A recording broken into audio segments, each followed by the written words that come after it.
Hey, Allison Verhalen here with AV Writing Services, and today I am talking to you about the latest Google Core algorithm update, which happened back in May. It's the May 2020 Core update, and it was a doozy. It took about 2 weeks to roll out, which is pretty normal. It takes a while for Google to completely roll out their new algorithm, and so we had that initial reaction and some of the data that we saw right off the bat, and then after a few weeks things kind of settled down, and then we got different results which seemed to contradict the initial results that we saw, which is very surprising. So we're going to break it down for you. We're going to go over the top 3 things that we saw right off the bat, and then the 4 big, it seems, overarching results that we now have, now that the dust has cleared, and this seems to be what the algorithm has really done this time, hopefully.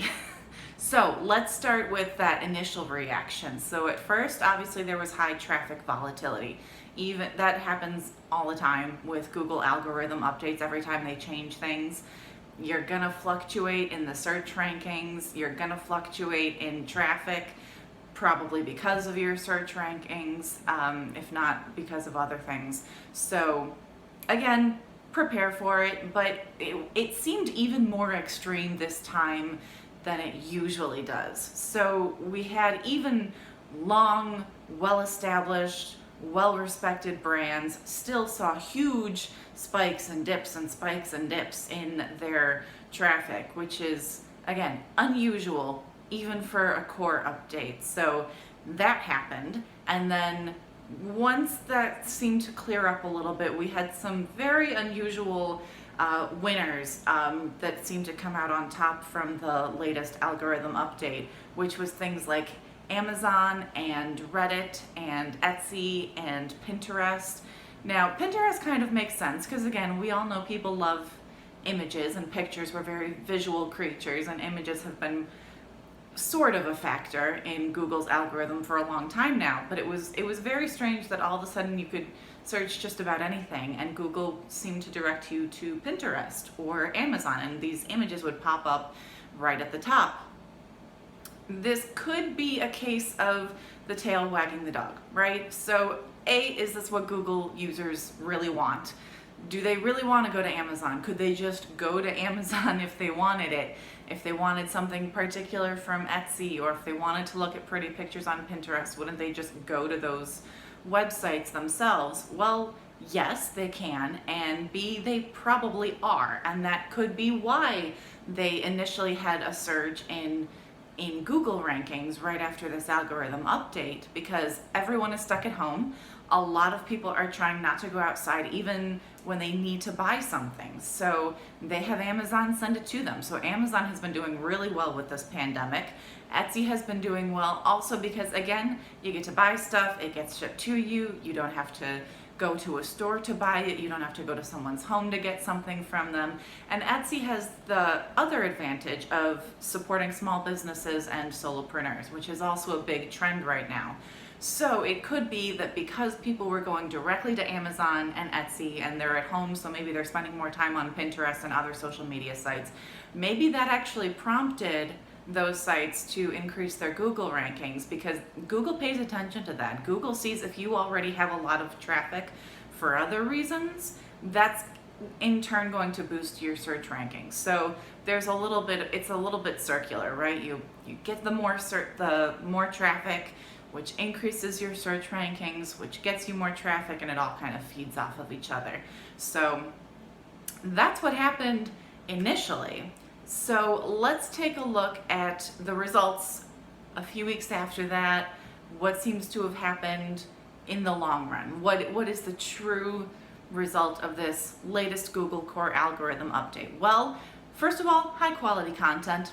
That should come as no surprise, because high quality content has been doing better and better. It's become a bigger and bigger factor in Google rankings, and Google is getting better and better at identifying A, high quality content, and B, what are people looking for? What do they consider high quality content? What resonates with them? So make sure you're writing high quality content. You need the keywords, it needs to be the right length, but it also should be free of errors and should flow easily and should have lots of subheadings, and you should make sure to break up the content so that people can get through it without getting exhausted or overloaded with a huge amount of text staring them in the face. So focus on that high quality content.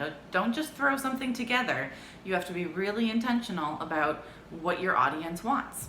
So next up we have backlinks. Now this has been a little contentious for the past month or two anyway in the world of SEO. There are some experts saying backlinks aren't all they're cracked up to be anymore, and other experts saying, yeah, no, backlinks are still a really big deal and you should absolutely focus on your backlink strategy as part of your SEO strategy.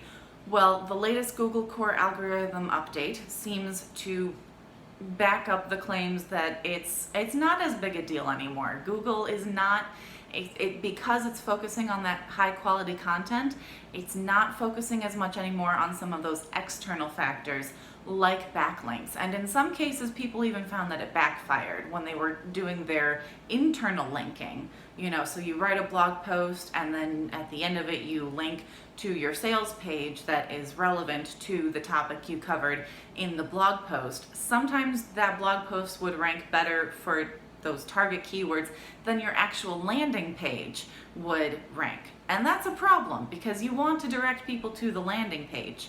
So if the lower, and that would happen even if the landing page had higher quality content. So I'm not yet advising people to completely discount the backlink strategy, but yeah, maybe don't put as much stock in it as you used to. Maybe really focus on that high quality content and those targeted keywords and distributing your blog posts when you're done with them, and that is what's really going to increase your rankings. So everything I just said completely goes out the window when it comes to local search. Because if people are looking for something locally, they're going to end up on a site like Yelp or a site that reviews. We found this specifically with high cost leads, those kinds of industries that have high cost leads, such as attorneys and financial planners. Those websites that rank lawyers, that rank financial planners, that have a ton of backlinks and not a whole lot of content, they did tend to do really well in this latest update. And that's because that's what people are going to look for, right? If they need an attorney in their area who covers something specific, it's going to be very beneficial to them to have a site that says, here's what you need, this is all the information you need to know, these are the attorneys in your area, good luck. And so it might be beneficial to you to try to get on one of those sites, to try and get a good review on one of those sites to see if you can rank highly for them, because that's what people are doing. They're not necessarily going to find your blog anymore. They're going to find that site first. They might have to scroll a bit to find your blog, and will always be the people who skip the review sites and want to go straight to your website, and that's great. But maybe you should readjust your strategy a little bit, and again, think outside the box when it comes to your content marketing. Just write about content that resonates with your audience, that actually talks about problems that they are facing, that they need an attorney or a financial planner to help them with. So put that out into the world, and again, you're going to attract the people who are looking for that, who are looking for those tips. Because if they're looking for something like, what do I do to manage my finances after a divorce, that they're not going to find an attorney site or a review site. They're going to find your blog post in that case, because they're not looking for an attorney yet. They're looking for information, or a financial planner. They're not looking for them yet. They're looking for information on how to manage their things for themselves.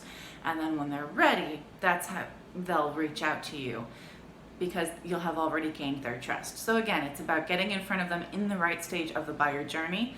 If they're later in the stage of the buyer journey, if they're, they know they need a lawyer or a financial planner, they're just trying to figure out who it is that can best serve their needs, that's when they're going to find those review websites with a ton of backlinks. But if they're just looking for information, then they should find your blog, and then you need to reel them in, right? Help guide them through the rest of the stages of the buyer journey so that when they are ready to buy, they will think of you. Your brand will be top of mind for them. And last but not least, we have the SERP features.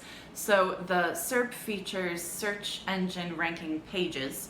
The feature section is a little box that pops up underneath your result when you show up on the first page of Google, and it's just a quick, like a feature. Hence the term search features. It kind of features just a little bit of your content. If you have checklists or bullet points in your content, this is where they're gonna show up. Google loves checklists and bullet points, and it's gonna feature them. And people love that too, right? Because they can look at that feature and say, does this have what I'm looking for? Does this have XYZ? And if they see it in the feature, they're gonna click through. So, but again, the Google Core Algorithm Update completely threw that up in the air and mixed everything up, and it may not work quite the way it used to. So if you are still noticing some traffic volatility even here in June, July, it might be because of that, because your SERP feature, you might need to take another look at it, maybe adjust it a little bit to take into account everything that's going on with this new major Google algorithm update. So that is it. That is everything that I have to tell you about the latest Google Core Algorithm update. If you have any other questions, you can feel free to reach out to me. I am at avwritingservices.com. If you want to ask me a question directly, my email is info@avwritingservices.com. That's it. Have a great week and happy marketing.